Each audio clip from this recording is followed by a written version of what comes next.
You hate ads? I hate ads. You know what I like? Patreon.com/inkdependence keeps this channel ad-free.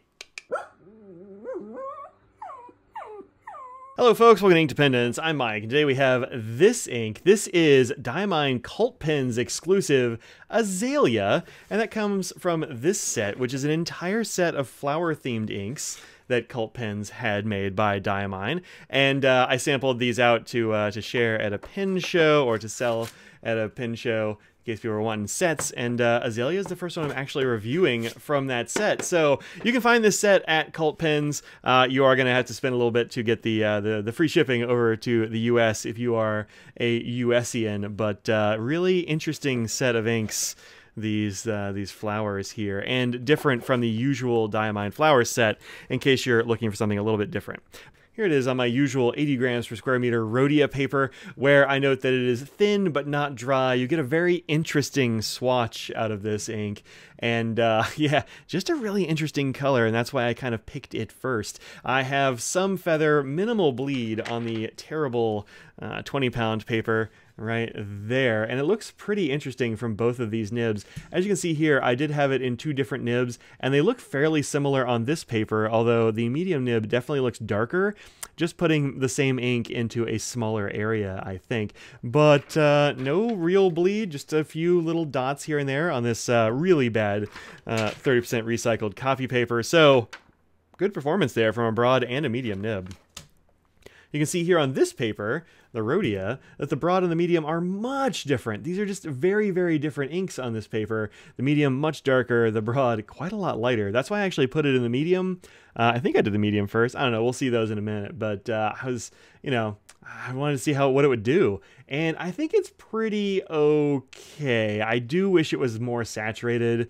The color swatches that they had on Cult Pens showed this ink, and indeed all of these flower inks, as being way darker and more saturated than they actually are in reality, which I'm not thrilled about. I wish the pictures had been more accurate.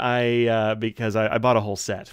So I am not the biggest fan of undersaturated inks, and these are a bit undersaturated. Now, an interesting thing with these undersaturated inks is that often they will, one, look better on uncoated paper, so lower end paper in general, and two, they tend to get darker as they dry. So when I'm first writing with this, especially with the broad, it's so pale I can barely see it, and then it darkens down to a much more readable orange color, which is fine. But part of the joy of fountain pens for me is watching the ink as it goes out of the nib and onto the paper, and maybe I'm a weirdo, but I like that look and that feeling, and if it's just very pale going onto the paper, I am less satisfied than if it were darker. So it's a little bit undersatisfying to me, but it is really interesting. The medium nib makes it a whole different ink, I think. These are 1030 ml bottles for $60 at Cult Pens, plus shipping from the UK and all that jazz. Let's put some water on it, take a look at the chromatography, look at some various papers and such, and then see what's kind of similar to this interesting orange ink, which I apparently forgot to do dots on the page for, but whatever. Give it a sec there to take some of the ink off the page. I tell you, I was cleaning pens the other day, and I just cannot get the ink out of my skin there. It's weird. I've washed my hands a bunch of times, taken showers even. All right, get that going. Okay, let's mop it up here. I don't have much hope of this being water resistant at all. I think it's going to be completely erased. And yeah, pretty much completely erased there. All right, cat hair, get out of here. Been fighting that same cat hair this whole video, I feel like. Yeah, pretty much entirely gone. So don't get these anywhere near water. Azaleas, don't water your azaleas. This is what we just learned from that.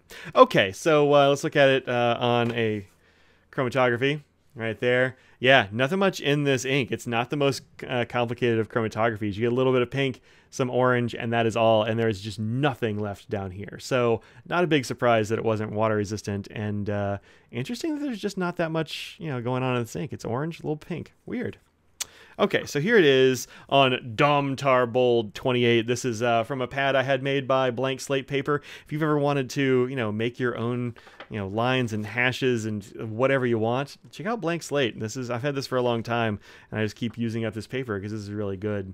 So here it is in the broad, and I think it's kind of okay. I was just like, I don't know, I'm sort of done with this one. And I went on and did the rest of it in medium because I like the way the medium looks better. I think it's just a nicer color for the medium. It's darker and more interesting to me, although this is pretty good, and actually this ink worked pretty darn well on this Domtar, which is uncoated but high quality paper. You can see no bleed of any kind, not really even show through from this stuff. So yeah, I like this quite a lot. I think the 3776s have done a good job here. So pretty cool.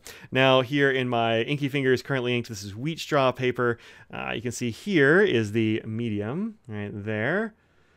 Looks pretty good on there, and then here is the broad. It looks like I went for medium first and then went to the broad, which is interesting. I thought I'd done it the other way around, but yep, I have cleaned these out. I don't have those pens handy, but 3776s all look more or less the same, although, no, actually, I should take that back. This one is a really cool orange pen, and this is like a cool, like, clear one with ridges, but like, whatever. It looks very nice from both of these pens, and actually, I mean, if I'm comparing them right now, I think I like it better from the broad on this particular paper. These undersaturated inks are really interesting in how they react to papers and all that sort of thing. And then here it is on Tomoe River. There's the first one. Very pale from the medium. And I was like, oh no, have I done a bad thing? And then here it is from the broad, which is, I didn't do the scribble there. That's weird. How did I forget to do a scribble? I don't know. Apparently I did though. And it looks better from the broad on this Tomoe River than it does on the medium, or from the medium, I think. So, you know, different inks, or the same ink, different papers, different nibs, they're all going to look different, and I think that's kind of cool. So here it is on Colodex card. You can check the link in the description to find more of these, and I have a bunch of oranges to show you. So here it is with Diamine Wonderland from the 2021 collection. This is definitely a brighter and more yellow orange. This is a very nice orange on this paper, although you see different characters from it in every piece, right? Very light down here, kind of medium here, darker in these bits. It's really interesting. Kala's Sweet Potato Balls, which is more intense, but in the same line, and this stuff down here looks a lot like this corner. Like those two corners, very, very close, although Sweet Potato Balls is a little bit softer of an orange. Pannonia Dungo, which is not that close at all. I thought it was going to be closer than it is. Maybe the same kind of orange, but just like pumped up to a different brightness level for sure. Then we've got here Sailor Manyo Yamabuki, which I actually haven't gotten in a pen yet, but is a very nice bright yellowy orange. Then Sailor's Kinmokusai, which I think is, again, a different kind of orange. So many oranges. Like if you want an orange ink, there are a lot of them to choose from, for sure. This one's got a little bit of pink in it, even, as you look at that. And then this is probably the closest. This is Kala Milk Tea, and I think it's the closest. I like writing with this one more. Do I have a writing sample on the back of these? I didn't do one for this one, and I should have. But you get this really interesting color out of Milk Tea that I think is definitely worth checking out. This one's a little bit on the light side for me, but Milk Tea I think is a little bit cooler and more interesting to write with. So there you go. That's been Diamine Cult Pens Azalea. Find it in this set of interesting flower inks, of which the best I think are Petunia and Snapdragon. Those two are real bangers. Some of these others, Lotus is very interesting. Sweet Pea might be interesting. I gotta get that in a pen. It looks pretty light, but these three are real bangers. This one, I don't know, I'm a little on the fence with Azalea just because of how different it is on different papers. So there you go. Thanks for watching. Like, comment, subscribe, tell a friend, become a patron if you'd like to. That helps pay for things like these sets and that sort of jazz. So thanks very much. You'll see me in another video soon. Peace out.